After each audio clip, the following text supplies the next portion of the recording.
Olá, LJortanos! Olá, LJortanas! Aqui é a Lívia Biscotto, professora de português aqui do LJ Concursos, e é um prazer enorme estar aqui de volta com vocês para resolvermos mais questões e tirar as suas dúvidas de língua portuguesa. Mas antes de começar, é claro, já vai deixando o seu like aqui, clica aqui embaixo, se inscreva também no nosso canal, ativa o sininho para ficar sabendo quando surgir algum vídeo novo. Olha na descrição também aqui embaixo, gente, tem o material de apoio dessa aula. Tem o link do WhatsApp, né, do nosso grupo do WhatsApp, Só Questões. E tem as nossas redes sociais para você seguir e ficar por dentro do mundo dos concursos. Então vamos lá começar com as nossas questões. Analise a alternativa que analisa correta, sintática e respectivamente os termos destacados na frase seguinte. Pertencem-te todos os documentos. Então, gente, não ficou muito destacado aqui, mas eu vou mostrar aqui para vocês como seria, né? Ou seja, os termos seriam ter e depois essa expressão enorme aqui, ó, todos os documentos, tá? Então tá pedindo pra gente analisar sintaticamente, né? Porque nós sabemos aí como tem sintaticamente, respectivamente, nós não escrevemos por extenso, não podemos tirar o mente e colocar apenas o sufixo mente na última palavra. Então, sintaticamente e respectivamente. Então, ele quer, respectivamente, que é na ordem correta, e sintaticamente significa que ele não está querendo a classificação morfológica, que é a de classe de palavras. Ele está querendo aquela classificação relacionada à função dentro da frase, né? Isso que a sintaxe quer dizer. Então, vamos lá. Essa primeira aqui, eu falo de pronome oblíquo, mas pronome é uma classificação o quê? Da morfologia. Pronome é uma classe de palavras. Nós não queremos classe de palavras, nós queremos o termo sintático, tá vendo? Então, por exemplo, objeto direto. Objeto direto já é, aí sim, uma função sintática, não é uma função morfológica. Então, poderia ser o nosso gabarito. Depende agora de analisar realmente a questão. Então, vamos lá. O T. Esse T, vou colocar aqui os parentes do T. Ó, me, T, C. Percebam que eu estou seguindo aí as pessoas, né? Primeira, segunda, terceira pessoa. Depois, né? Nos, deixa eu começar com a primeira, né? Nos, vos, enfim. Esses pronomes aqui, eles servem como objeto direto ou indireto, né? Quando nós vamos estudar, nós vamos ver que eles podem ser os dois, dependendo do contexto. Então, vou colocar aqui, ó, objeto direto e indireto. Ou, né, na verdade, ou indireto. Dependendo aí de onde eles estarão, certo? Então, nós temos que analisar de acordo com a frase aí para saber qual que está correta. Porque esse objeto direto seria uma possibilidade, mas será que é mesmo nesse contexto? Ó, pertencem-te todos os documentos. Né? Troca para você, troca esse T que está se referindo a tu, coloque você e tenta escrever essa frase. Todos os documentos pertencem a você. Então, se nós temos o a você, se nós temos essa preposição a, pode ser um objeto direto? Não, porque o objeto direto não tem preposição. O objeto indireto, aí sim tem uma preposição. O que pertence, né, pertence a alguém. Pertence a uma pessoa. Então, nós não podemos dizer que esse é um objeto direto, certo? Então, aqui também não é um objeto direto. Vamos lá para as próximas. Nós vemos aqui. Aí, nós eliminamos mais outra, porque esse aqui também, a D, também está falando do objeto direto, e nós vimos que não é o caso. E depois, nós vemos o objeto indireto. Até aqui tudo bem. A C e a E, vamos ver aí qual é a próxima. Objeto indireto, indireto, aí, a C fala que é um objeto direto e a E fala que é um sujeito. Então, se referindo a qual termo aqui que nós vimos? Ao outro termo sublinhado? É esse aqui, ó. Não devia ter apagado. Todos os documentos, tá? Todos os documentos nessa frase é um objeto direto ou é um sujeito? Volta lá. Qual era a frase? Isso aí, gente, a banca faz para te confundir, né? Ela inverte a ordem. Mas, na verdade, qual é a ordem normal do português? Não é sujeito, verbo e depois o complemento, né? Que é o objeto, advérbio, etc. Mas vamos lá. Primeiro é o sujeito, depois o verbo, depois o complemento. Tenta colocar numa ordem aí mais natural, que soa bem aos seus ouvidos. Não seria todos os documentos pertencem-te? Ou todos os documentos pertencem a você? No caso que nós demos o exemplo anteriormente. Então, o que pertence à pessoa? Já que o T é objeto indireto, esse objeto, obviamente, se ele é objeto, ele não é sujeito. O que pertence? Né? Todos os documentos. Como até que nós podemos perceber isso? Até pela própria concordância.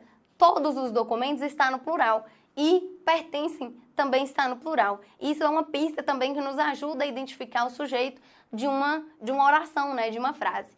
Dessa forma, a correta aqui, então, vai ser a letra E. Porque além de falar que é um objeto indireto, também está nos dizendo que se trata de um sujeito, né? E realmente se trata mesmo.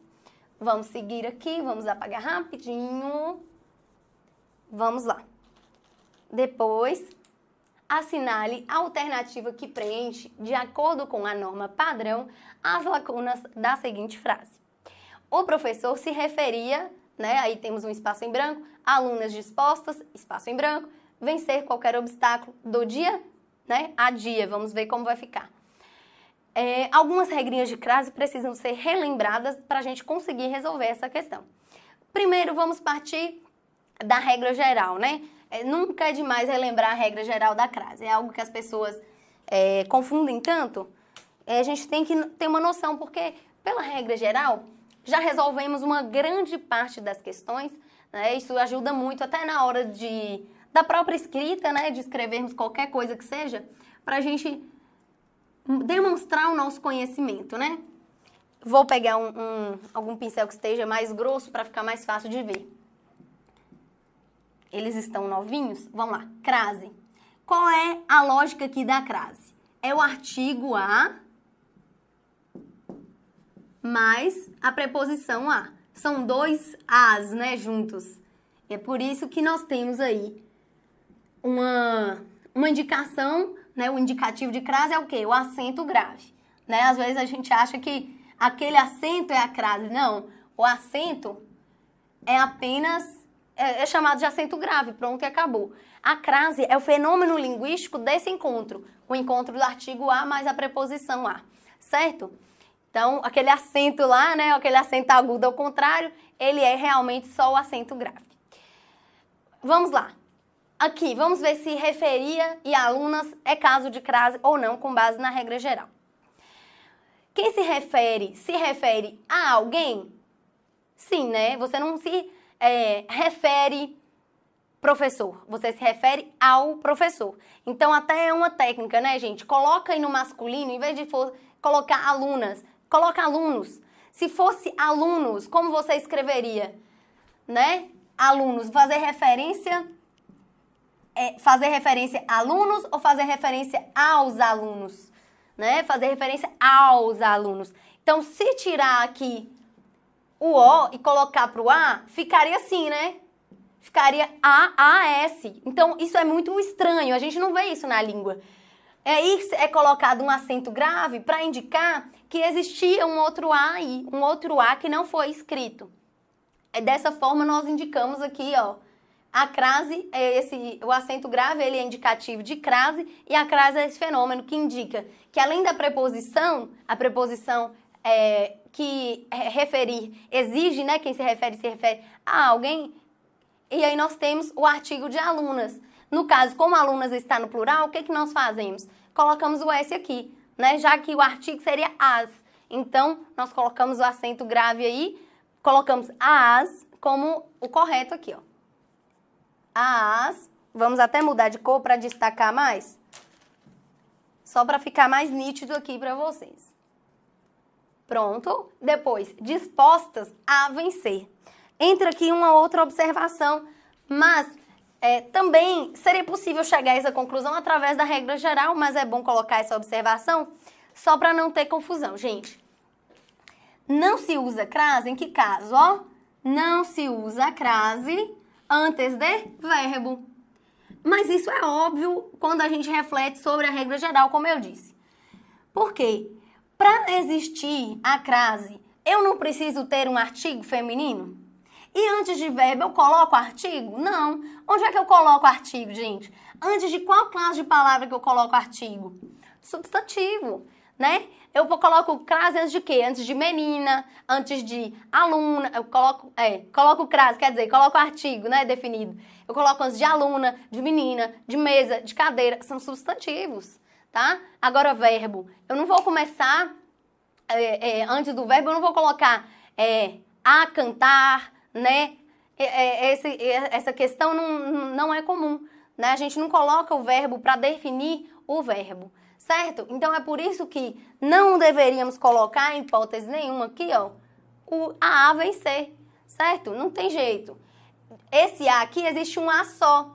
E por que que existe esse A? O que que ele está fazendo aí? Disposto, tá? Quem está disposto a alguma coisa, certo? Mesmo aí, é uma regência nominal aí. É uma regência que o nome disposto, ele exige essa preposição. Certo? Mas aí, como não tem o artigo, não é caso de crase. Depois, vencer qualquer obstáculo do dia a dia. E aí, tem crase ou não tem crase? Como resolver essa questão? Dia a dia não vai ter crase, tem uma regra específica para ela, mas nesse caso nem precisava da regra específica. Por quê? Dia é o quê? Eu sei que termina com A, mas é o dia ou a dia? É uma palavra masculina ou feminina? Nós sabemos que é o dia. O dia foi longo, o dia foi cansativo. Então, se o artigo que eu uso com dia é o e não é a, como que eu posso ter crase? Me explica. Não tem, tá? Porque qual é o caso de crase, gente? Ó, vou botar o vermelho. Qual é o caso da crase? O artigo a. Coloquei artigo o? Não coloquei, porque no artigo o não tem. Se dia tem um artigo o e não a, não tem crase, certo? Se o artigo é o, não tem crase. Mas mesmo assim, vou colocar uma observação, porque existe uma regra específica também, que é não existe crase.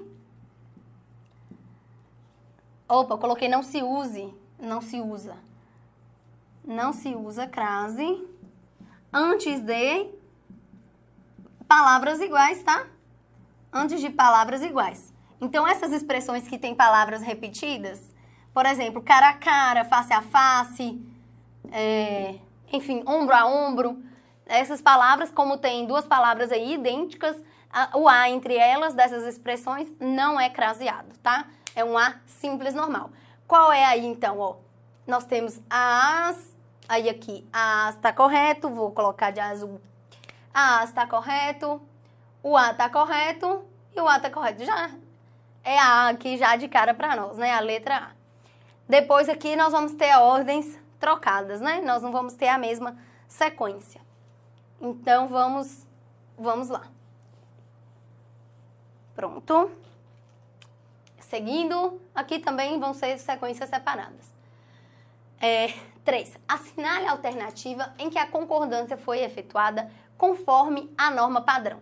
Então, aqui, ó, nós estamos falando de concordância. No caso, não especificou, mas com as alternativas, nós vamos ver que se trata da concordância verbal, que é a mais cobrada, né? Existe a concordância nominal também, mas a concordância verbal, ela é muito cobrada, né? Vamos para a letra A, analisar aí, ó. Devem haver outras formas de executar a missão. Em outros vídeos eu já falei e eu torno a repetir, porque nunca é demais, para fixar a regra. Deve haver. Por quê? Lívia, mas está no plural, olha o S. Não importa, porque haver no sentido de existir é impessoal. Se haver no sentido de existir é impessoal, isso quer dizer o quê? Haver, e eu não estou falando qual que é haver, tá? É no sentido de existir. Às vezes ele pode estar empregado em outro sentido, é um verbo auxiliar de um outro verbo. Então eu vou colocar que ele não varia, tá? Ele não varia quer dizer, ele não concorda, ele não vai para o plural. Por que ele não vai para o plural? O verbo ele não vai para o plural é quando concorda com o sujeito? O verbo que haver no sentido de existir é impessoal. Se ele é impessoal, ele não tem sujeito. Então isso aqui, ó, outras formas de executar a missão, não é sujeito, certo? Como o verbo, né, não tem sujeito, isso aqui não adianta você ficar procurando forma de concordar, tá bom? Então seria deve haver. mesmo que o M, né, o plural esteja no deve e não no haver, mas a gente tem que saber que isso aqui, ó, é uma locução verbal. Então, é como se esse é o que é um verbo auxiliar, ele só está auxiliando o verbo principal, que é haver. Nós consideramos como uma expressão só, ele tem função de um verbo. Então, se esse aqui não deveria ir para o plural, esse aqui também não pode ir para o plural, certo? A regra desse contamina esse aqui e aí não devemos pluralizar, tá? Então, B, queria voltar a estudar, mas faltavam-lhe recursos. E agora, gente, vamos descobrir, né? Primeiro, para saber se a concordância está certa, nós devemos saber qual é o sujeito, certo? Para analisar.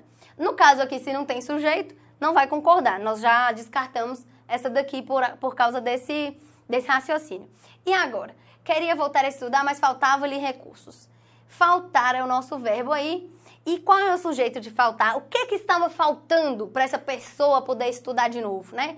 No caso aqui não tem jeito, né? Você está estudando, a aula é gratuita e no site também você pode ver cursos acessíveis, então nunca vão faltar esses recursos aí para você. Mas, voltando aqui, ó, queria voltar a estudar, mas faltavam-lhe recursos. O que não tinha? O que estava faltando? Não era recursos? Os recursos faltavam. Se é recursos está no plural e recursos é o sujeito, né? O recursos é o sujeito de faltava, deveria ser faltavam, tá bom? Recursos faltavam. Depois aí, ó, não se admitirá exceções. Essa é interessante. Por quê? Exceções aqui vai ser o quê, meu Deus do céu? O que essa frase na verdade é? Apesar de não parecer, mas as aparências enganam, então é necessário conhecimento, tá? É necessário visão. Não se admitirá exceções. Essa frase, ela equivale a quê, gente? Se a gente for pensar aí, ó. Não se admitirá, né? Não é isso? Não se admitirá exceções. Isso equivale a dizer admitirá, eu sempre salto uma sílaba, não se admitirá exceções, é o mesmo que dizer não serão admitidas exceções, tá bom? Vou colocar as duas frases aí para você perceber que o sentido é a mesma coisa. Acento, exceções. Agora, eu vou sublinhar aqui, né? Porque é esse verbo que nós vamos analisar se está certo ou não. Tá? Nós vamos julgar isso aqui. Exceções não... E aí? Não será ou não serão? Não serão admitidas. Tudo bem? Não serão admitidas. O que eu quero mostrar com essas duas formas? Essas são duas formas de voz passiva. Aqui nós temos uma voz passiva. Vou colocar aqui de azul, ó, para diferenciar. Essa aqui é a voz passiva sintética. Isso, sintética, essa é a primeira. E depois nós temos a voz passiva analítica. Voz passiva analítica. E dá para até fazer uma associação bacana aí com esse nome, tá? Depois vamos voltar a essa associação com o nome. O importante aqui é saber o quê? Qual é o sujeito aqui de exceções não serão admitidas, né? Serão. O que não será admitido? Não é exceções? Então, exceções é o meu sujeito. Eu mudei a estrutura da frase aqui. Eu mudei, ó. Não se admitirá exceções. Porém, acento. Não se admitirá exceções. Qual é o meu sujeito? Exceções também. Mesmo estando na voz passiva, tá meio confuso aí, tá fora de ordem, isso quer te confundir, porém, exceções é o meu sujeito. Se exceções é o meu sujeito, o verbo vai pro plural ou deve estar no singular? Exceções não tem o Szinho? Exceções não tá no plural? Admitirão. Não se admitirão exceções é o mesmo que exceções não serão admitidas. Então, vai pro plural porque exceções continua sendo sujeito aí, tá bom? Depois, nós vamos aqui para a questão que eu falei aqui. Por que eu estou falando sobre sintética e analítica? Vamos ver. O que eu queria dizer aí é por causa do nome síntese. Sintético vem de síntese. O que é uma síntese? é um resumo, né? Nossa, eu quero estudar esse capítulo aqui. Para estudar melhor, eu vou fazer uma síntese, né? Eu vou resumir a ideia aqui. Então, isso é totalmente possível. Vamos pensar, então, que é importante associar para você não se confundir, né? Se alguma questão pedir. Agora, o que é analítico? Vem de análise. A análise é você separar, né? De certa forma, não sei se vocês pensam aí, mas analisar é você tirar, é analisar cada parte. Então, a sintético, olha só, no sintético você usa o quê? Um verbo só, né? O admitirão. Você está sintetizando e usando um verbo só, está resumindo ali. Agora no outro, na analítica, ó, na analítica você usa serão admitidas, são duas formas verbais. Serão admitidas são duas formas verbais, isso não é síntese, isso é uma forma analítica, tá? A sintética tem uma palavra, a analítica tem duas palavras, dois verbos, tá? Então é isso aí. Não se admitirão exceções, tudo bem? É isso aí, vamos lá.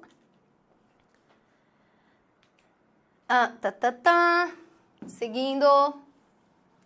Então, até agora não vimos aí uma concordância boa, hein? Até agora não vimos uma concordância boa. Basta-lhe 2 ou 3 oportunidades para vencer. Então, vamos lá. Basta. Basta aqui, ó. O que basta? Ou, no caso, eu ia falar aqui que não basta, mas não tem o não aí na frase. O que basta? Não são 2 ou 3? Não são 2? Por que eu peguei o preto, Jesus? Ó, vermelho. 2 ou 3 oportunidades. Basta 2 ou 3 oportunidades. Bota na ordem correta. Bota na ordem normal, que é sujeito, verbo, complemento. Bota aí pra você entender. Bota pra você entender. Ó. 2 ou 3 oportunidades. É basta ou bastam? Bastam, não é? 2 ou 3 oportunidades bastam-lhe para vencer. Então, ó, 2, 3, aí tá muito óbvio que tá no plural, além do S, né, de oportunidades, mas só o numeral já nos dá aí uma ideia. Então, vamos lá. Bastam, né, M, bastam. Então, não está correto, ainda não está correto.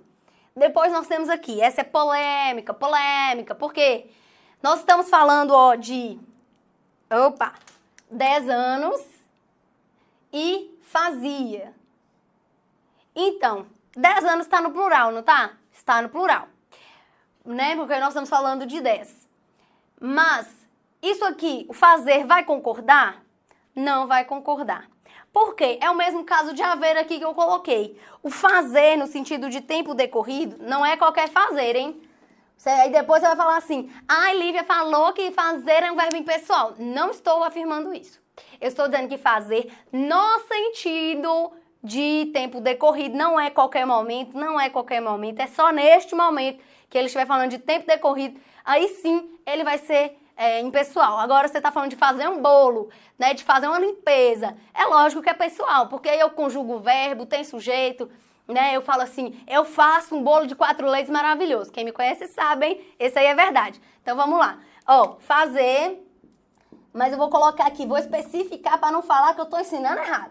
Fazer de tempo decorrido, colocar entre parênteses aqui, para ninguém me acusar que eu estou explicando incompletamente. No tempo decorrido, ele significa o quê? Ele é o quê, na verdade? Ele é impessoal. O verbo impessoal, ele varia? E aí, gente, o que eu disse aí agora? Não tem nem como esquecer, falei agora. O verbo impessoal não varia. Por que não varia? Porque ele não tem sujeito, tá bom? O verbo impessoal não varia. Se não varia, você pode falar faziam 10 anos? Não, acabei de falar, criatura, que não varia. O que você tá pluralizando aí? O quê? Entendeu? O que esse M vai fazer aí, no caso, ó? Faziam, tá errado. Beleza? Quando não varia, qual é a convenção, né? O que se convencionou de fazer? Colocar na terceira pessoa do singular. Vou até colocar aqui, ó. Terceira P de pessoa, né? Do singular. Então, você não vai colocar no plural. Quando for fazer no sentido de tempo decorrido. Beleza? Seguindo. 4. Estamos ficando sem espaço ali no quadro, meu Deus. Ó. Em todas as alternativas, há orações subordinadas, adverbiais, exceto. Então aqui, gente, eu gostaria de abrir um parêntese para retomar um conceito muito legal, que é a questão da oração subordinada. Existe uma diferença, né, essencial aí na oração coordenada e na oração subordinada. Pelo próprio nome, né, quando a gente pensa bem, quando a gente raciocina, é fácil de entender qual que é uma e qual que é outra, mas vamos então retomar esse assunto aí. Acho que agora eu vou ter que apagar aqui, não tem jeito, porque não vai ter espaço aí embaixo mais. E nós ainda temos a questão 5 para analisar. Mas então, qual é o caso aí, gente? O que te remete, né? O que faz você lembrar quando você escuta a palavra coordenada? Né? Coisas coordenadas, deve haver uma coordenação. Não te remete uma palavra a uma ideia de harmonia? Gente, uma coisa são os movimentos da dança têm que ser coordenados, eles têm que ser harmônicos. Isso passa uma ideia também de mais igualdade, tá? Então, quando nós estamos falando de orações coordenadas, não tem uma que é mais importante que a outra. Elas são independentes. Uma existe, a outra existe, mas uma pode existir sem a outra, né? É um relacionamento, assim, de desapego, né? São duas pessoas, assim, gostam de você gosta de mim, mas você pode ir pro seu lado, eu vou pro meu, e a gente pode existir separadamente. Tá? É esse tipo de relacionamento que indica essa oração subordinada. Essa oração coordenada, perdão. Coordenada. Coordenada é harmonia, é igualdade, é desapego, isso é coordenação. Então, vamos lá. A oração, ela pode ser o quê? Oração coordenada e subordinada. Coordenada e subordinada. Agora, a palavra subordinada, gente, olha. O que você lembra quando fala assim, uma pessoa subordinada? Né, no serviço, eu sou subordinada a fulano. Isso é uma ideia de igualdade? É uma ideia de harmonia? Não, né?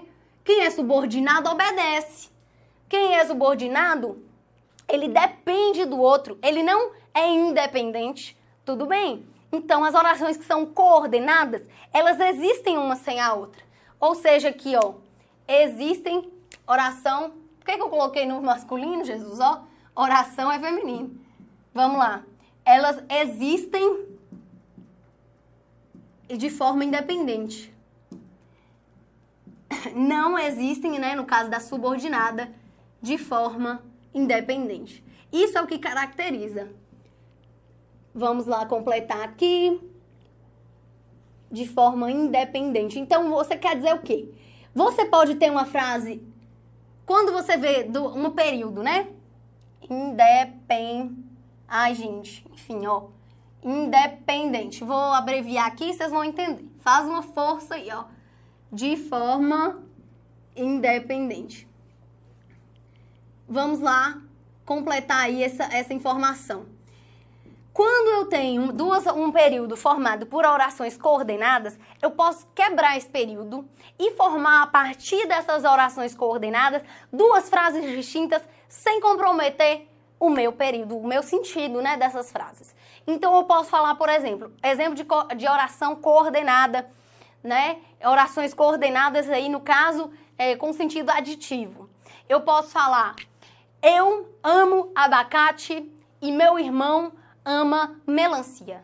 Esse I é a minha conjunção, que ela está ligando aí as duas orações, porém elas são coordenadas. O que significa isso?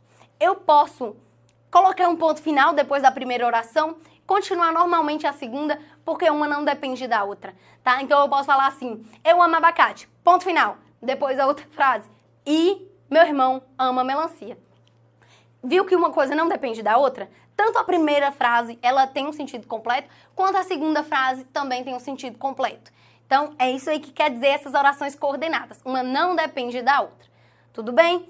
Depois, o que é oração subordinada, galera? Uma é subordinada à outra. Elas não estão em igualdade. Uma está abaixo da outra. Ela não existe separadamente. Ela não pode existir. Porque se ela existir separadamente na frase, isso compromete todo o sentido. Certo? Então, é por isso que não tem como. Vamos lá pensar em um exemplo, né? Eu não posso falar assim, se chover hoje, eu não vou para a aula. Isso é o meu período, né? Tem as duas orações, é uma frase só. Eu não posso quebrar isso aí. Eu não posso falar assim, se chover hoje, ponto final, eu vou para a aula. ponto final. Eu vou para aula, tudo bem, ela poderia existir separadamente. Por quê? Porque ela é a oração principal, então o sentido mais forte, mais importante está nela.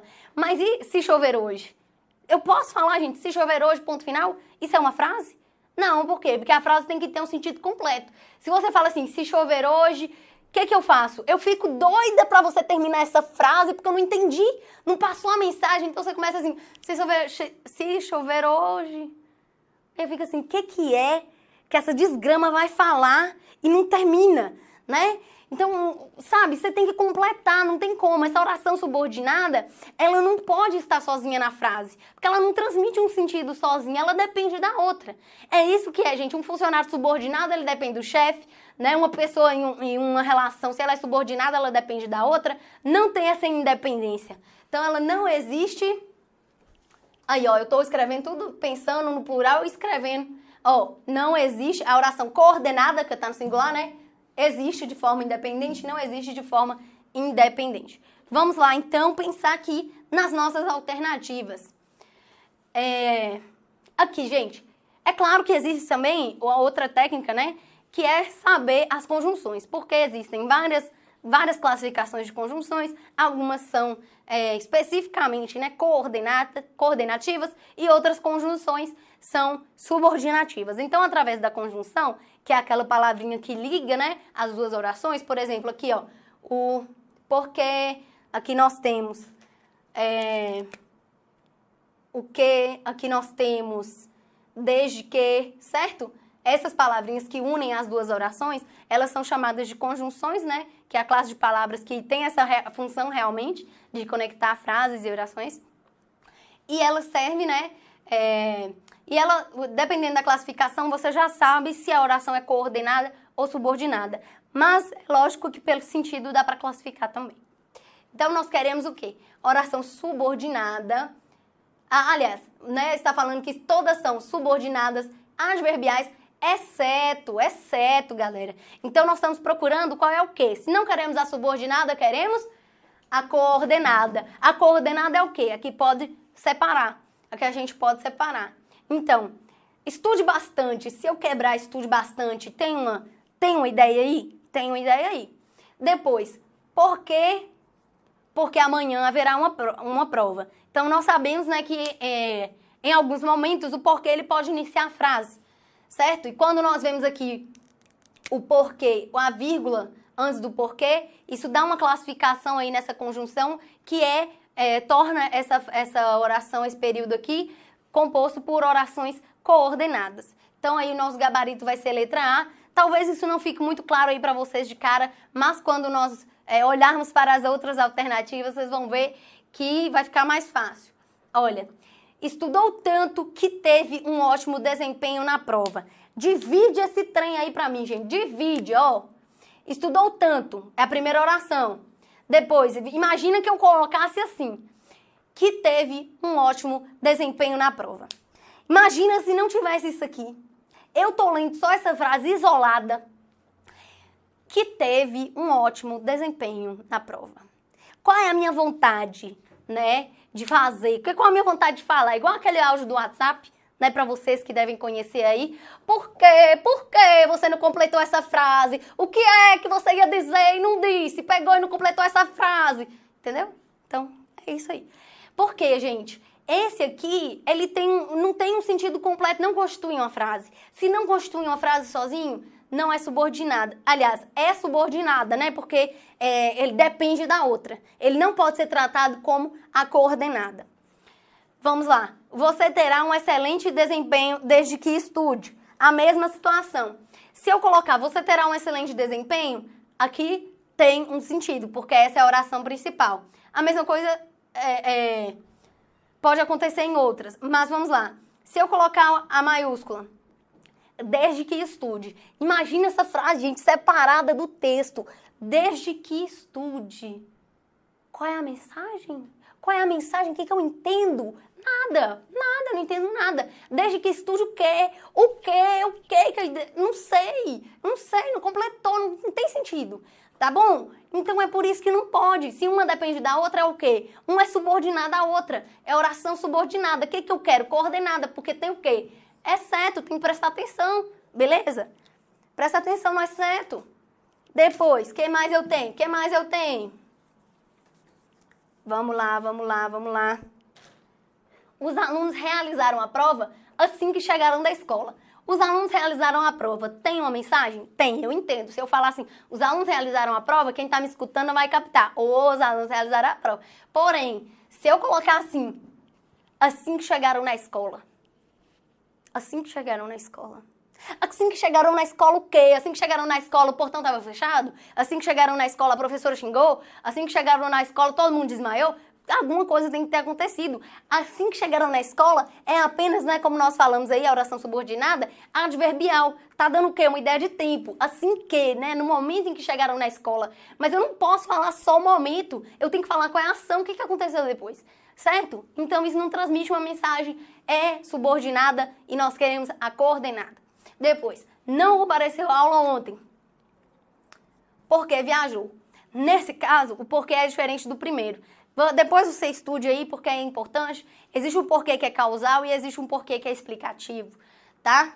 Mas a diferença, ó, esse aqui não tem vírgula antes, tá bom? O porquê sem a vírgula, ele é subordinativo. E o porquê, aqui, onde é que está? Com a vírgula antes, ele é coordenativo, tá? Com a vírgula, ele é coordenativo e sem a vírgula, ele é subordinativo. Aí, já é um detalhe que merece mais estudo e senão a gente não vai sair do lugar, vamos continuar aqui. Mas foque, então, pelo menos você já aprendeu aí a diferença entre a oração subordinada e a coordenada, tá bom? Vamos para a próxima. Assinale a palavra abaixo cujo prefixo apresente o mesmo valor semântico do prefixo componente de desatentos.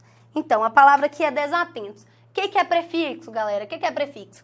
Isso é uma matéria de morfologia, né, de composição, formação de palavras, que tem, né, o prefixo, o sufixo, etc. Então, nós vamos ver aqui. O prefixo de desatentos é o quê? O des, né? Porque existe a palavra atento e dela surgiu o quê? Desatento.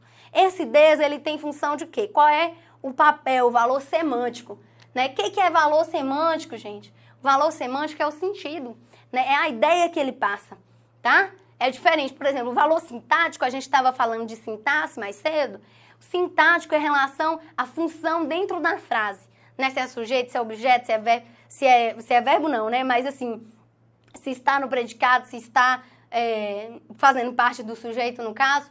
Então, essas são relacionadas à sintaxe. Mas o que é semântica? Semântica é do sentido. O valor semântico, ou seja, transmite a mesma ideia do des. Esse des é o quê? É uma negação, não é? Quem é atento, presta atenção. Quem é desatento, não presta atenção. Né? É como se eu colocasse um não aí. Esse des indica não, não é atento. E aí? Gente, nós temos aí ante, in de novo, mas diferente, ad e ante. Beleza? Como nós vamos, então, analisar? Antibiótico. O que é antibiótico? Não é aquele trem lá, né, o povo toma e é contra as bactérias e tal. Na verdade, pode até confundir. Pode até parecer que assim, seria uma negação. Na verdade, dá uma ideia mais de oposição, né? É contra. Não é exatamente a mesma ideia de des, tá? Anti não é a mesma coisa de negação. É uma oposição. O que é importação? Esse IM, né, eu vou colocar aqui, ó, oposição. Depois, esse IM é o que, gente? É o importação, não é o contrário de exportação? Exportação não é o movimento para fora, né? Não é jogar para fora. E a importação? Importação é trazer para dentro, né? Então, importação tem a ideia de interior. Interiorização, de dentro, enfim. Agora, o insatisfeito. O insatisfeito seria negação? Nós estamos procurando a negação. Existe a pessoa satisfeita, né? Ela tem aquela satisfação. E depois, a insatisfeita, nós poderíamos dizer que ela não tem aquela satisfação? A ideia de negação? Sim, né? Então, aqui nós temos ideia de negação. Depois aqui, adjacência. Adjacência. Esse ad dá uma ideia o quê? De proximidade, tá bom? de proxim, eu vou colocar assim, proximidade. É como a gente também usa no português, né? O adjunto, né? Adnominal. Esse ad é de quê? De perto. Adnominal é perto do nome, tá bom? Antebraço, né? Ante vem mais fácil, vem de antes, beleza? Então esses são os valores semânticos aí. Realmente o que apresenta o ante pode até parecer, mas o que é realmente a negação é o insatisfeito. Desatento e insatisfeito tem o mesmo valor semântico aí, considerando o prefixo. Tá bom, galera? Chegamos aí ao final das nossas questões de hoje, mas continue acompanhando o canal que tem muito mais conteúdo sendo gravado pra você. E é isso, gente. Lembra aí, hein? A farda é sua e a vaga é nossa.